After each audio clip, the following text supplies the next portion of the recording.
almost good enough with a straight razor to not slice my neck. I want to tell you a story. This was about 16 years ago, circa '09. My friend Brian and I were at a Memorial Day party. And we were doing what guys in their 20s do at a Memorial Day party. We were eating hot dogs and drinking beers until we ran out of beer. And this was a problem because, one, we were not done drinking, not even close. Two, we had no money. But Brian knew what to do. He said to me, money. He wasn't asking for money, that's what he called me. I guess because one time I won a bunch of money at poker and he called me money and never stopped. Well, he said to me, money, give me your keys. And I said, Brian, you can't drive. You've been drinking. We did a lot of stupid shit back then. So he leaves. About 45 minutes goes by and he pulls back up to the party and he says, come give me a hand. And I'm thinking, give you a hand?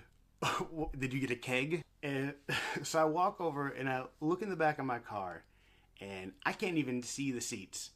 It is loaded top to bottom with cases of beer. I want to say like 9 cases of beer. And I'm like, dude, what did you do? And he goes, this is what I did. He gets to the store, he grabs a cart, he walks to the beer cooler, and he just starts loading this cart up with cases of beer. I swear, dude, he grabbed like one of each. Top to bottom, this cart was full, couldn't even hold any more cases, probably weighed like 400 pounds.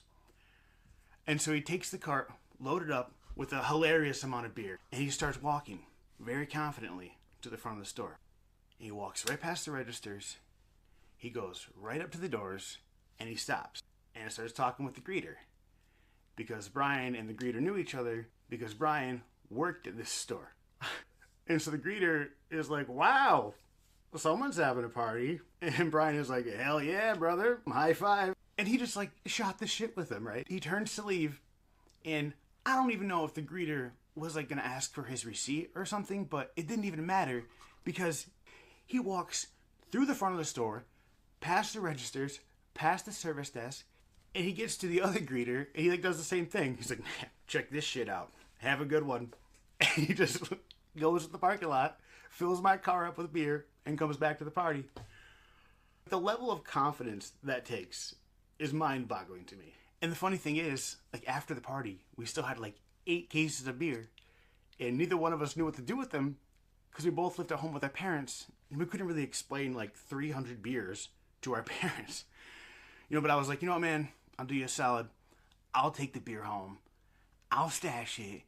And if you want some, just hit me up and come grab a case, So for like the next 2 months, Brian would occasionally hit me up and he'd be like, hey man, I got a date tonight. Let me grab a case. And I'd be like, come through. And he'd head over and be like, hey, Josh's mom, I gotta go talk to your boy for a minute. He'd come downstairs. We'd dap up. He'd grab a case and he'd leave. And I still don't know if my mom ever saw him like come over empty-handed and then leave my room with a case of beer. Anyway, that's one of my favorite Brian stories. So make good decisions out there. Stay safe today. Happy Memorial Day.